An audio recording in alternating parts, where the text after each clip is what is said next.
According to UN estimates, there are over 120,000 human trafficking victims in the country of Myanmar alone. They are taken at gunpoint. They are brought into compounds. They are issued a playbook. They are trained. They're given computers. They're given cell phones. And they're given a quota. And when they don't hit that quota, they're beaten, electrocuted, physically punished, sometimes even killed. And I bet by now you can guess what that quota is based on. It's based on how many of you they can scam. And listen, it's easy to think about these tech support outreaches, these romantic outreaches we get on dating sites, these random text messages where someone wants to strike up a conversation with us. It's easy to think about them as one-off events by one-off actors. And what I'm here to tell you today is that is not the case. We're going to look deep into this situation. We're going to show you some photos in this video that you need to see and some information you need to hear and share with others. So thank you for joining me. If you're joining me on the podcast, I'm going to describe to you what those of you joining me on the YouTube series can see. In the top left-hand corner of this photo, you can see row upon row of individual housing. Drop down a little bit, you can see what appears to be industrial buildings, followed by blue-roofed apartment complexes at the bottom middle of the photo, to the right, and at the top middle corner. This is an aerial photo of the KK compound, and let's talk about what's going on inside that compound. But I want to warn you, before I show you the next images, they are graphic, and they may be hard to see, more importantly, hard to unsee. But if you're willing to take a look, it's important you see them. So again, if you don't want to see graphic images, now's the time to press pause on this video. If you're listening along in the podcast, I'm not going to describe what we're seeing on screen, but I want to show you them. Because the photos you see of that beautiful, alluring stranger, either on a dating site or maybe randomly, who leads you into conversations about investments, it may be so tempting to respond to them, but I guarantee you it's not them. It's not them that's reaching out to you. Let me show you who is. Instead, it's actually likely this victim, or maybe these victims, or perhaps maybe even this victim. Those are the people reaching out to you. The real Wolf of Wall Street, Jordan Belfort, after scamming victims out of $200 million plus, spent 22 months in prison and afterwards became an FBI informant. And if you've seen the movie starring Leonardo DiCaprio, you know there's a playbook. You know there are quotas. And imagine those same playbooks put in place, those same managers hovering over their staff members, doing their outreaches. Imagine those with consequences as deadly as what we've just seen. That's what's happening in the KK compound and many others across Myanmar. So who's behind these massive scam operations? Look at this compound on the screen if you're watching me on YouTube. You know who's behind it? Organized crime is behind it. And make no mistake, it is a wildly, wildly lucrative business. I'll post a link to the CNN expose, which is just earth-shattering in my opinion. But it tells the story of a gentleman whose name has changed. We'll call him CY. CY living in San Francisco, and was reached out to on a romantic site by a beautiful, alluring stranger who represented herself as Jessica. And they began a conversation. It started out light and got more intense much more quickly. She wanted to know about his hobbies, about his family. She told him things about her, shared personal stories. And eventually, the conversation transformed to investments. She had an uncle who was brilliant at cryptocurrency. CY had shared that his father had been hospitalized and the hospital bills were mounting, and it was a little bit of a stressor for him. Jessica, knowing this, said, we can help you. We can help you get the money you need to take care of your father. You can give your father a better life. Do you trust me? CY said yes, and invested a little bit, then a little bit more. And each time, the returns were far beyond CY's expectations. Let me take a pause here and tell you how this works. This is the traditional pig butchering scam, where, number one, they have alluring fake social media profiles, things to convey credibility to you, things to convey success to you, things to convey the kind of lifestyle we all dream of leading to you. Most often, these are not real images of people. In fact, maybe always they're not. They're public domain photos. They're ripped off the internet, repurposed, photoshopped, and presented in a way that catches your initial attention. And who among us, if we're not happily married, isn't captivated by the allure of an attractive stranger, right? So you strike up a conversation. It seems like we're starting to like each other. We're starting to grow together. We're starting to know things about one another. That's step one in the pig butchering scam. Step two is to introduce investments, right? Your financial situation. You've already shared it with them in the case of CY. Now all of a sudden there's an answer. Step three is to get you to invest just a little bit, right? Proof of concept. Let me prove to you that you can make money here.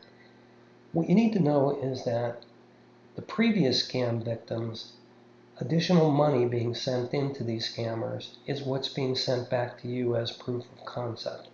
Their platforms are fictitious, the money doesn't exist, but you get a little taste of real money back to you, and it's a Ponzi scheme, and that's 100% all it is. CY got a taste of success. He saw his money grow and grow again, and he kept reinvesting. And the doctor bill and the hospital bills kept mounting, so he kept reinvesting. And then it hit a snag. Jessica said, listen, you need to invest heavily now more than ever. The time is right for you. You need to invest heavily now more than ever, and let me point you in some new directions. And those new directions grew and then disappeared. CY went out to friends. He mortgaged his home, which was completely paid off.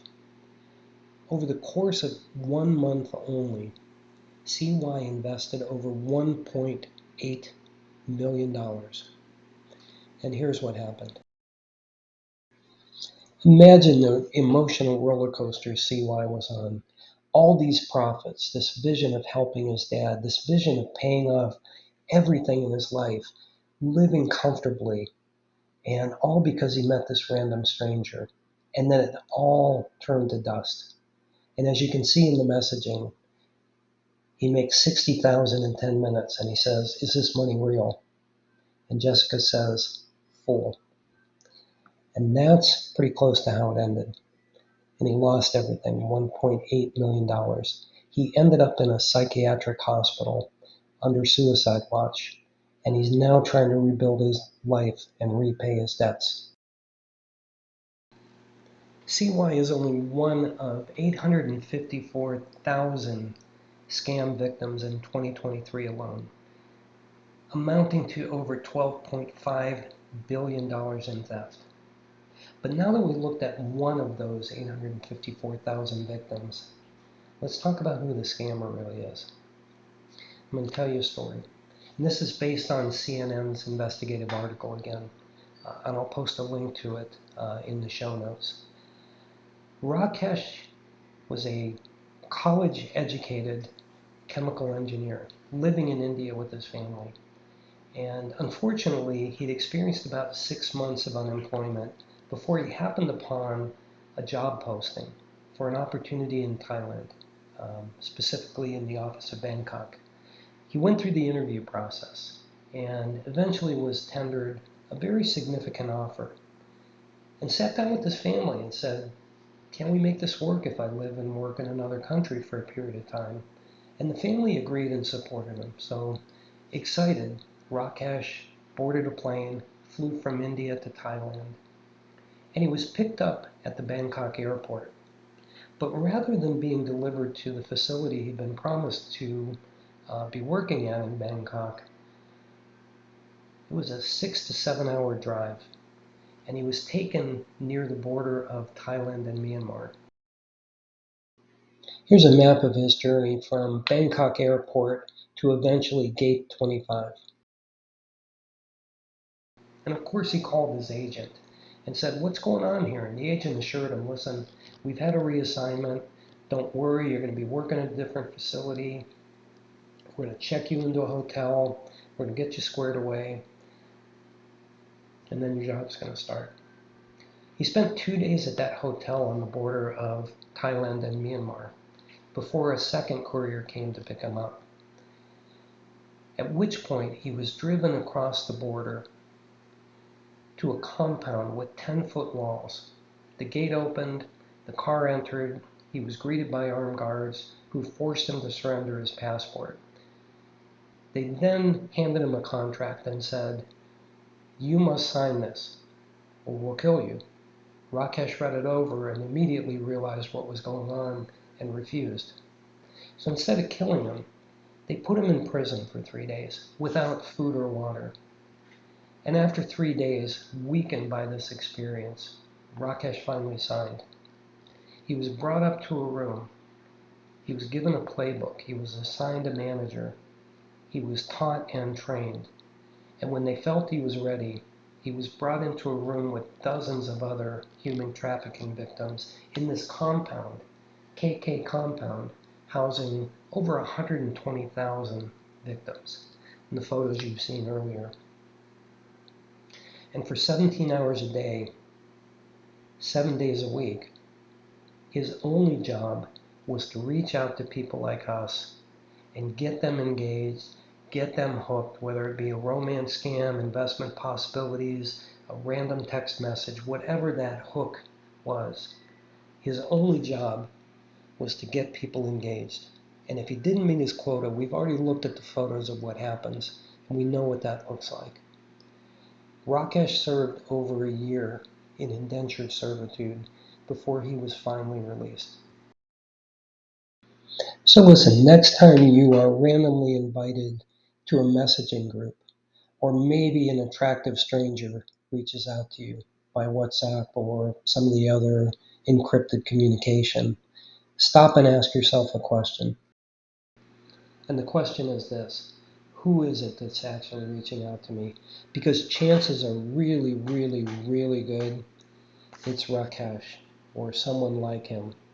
It's someone held in these human trafficking scam compounds, forced against their will at gunpoint, to hit quotas, to reach out to unsuspecting potential scam victims like you and I, and to get them engaged. Those messages I showed you, unbelievably, right? I research scams, I investigate scams, I report on scams. I have received no less than 10 outreaches this week alone, and it's only Tuesday, so that's an average of 5 a day. Unless you know what to look for, unless you know who's behind it, you can potentially be at risk. And that's why I do what I do. So I want to thank you for joining me. Again, my name is Philip Macko. I'm the host of the Muddy Waters YouTube series and podcast. And the whole goal here is to help you know what to look for, what's behind those outreaches you're getting, what the risk potentially is to you and your family, and at the end of the day, to protect you. So I hope you enjoyed this episode. If you did, please click the thumbs up button. Please subscribe if you haven't done so already. Please share this with others if you think they can benefit from it. And please join me in the next episode. Hope you have an excellent day.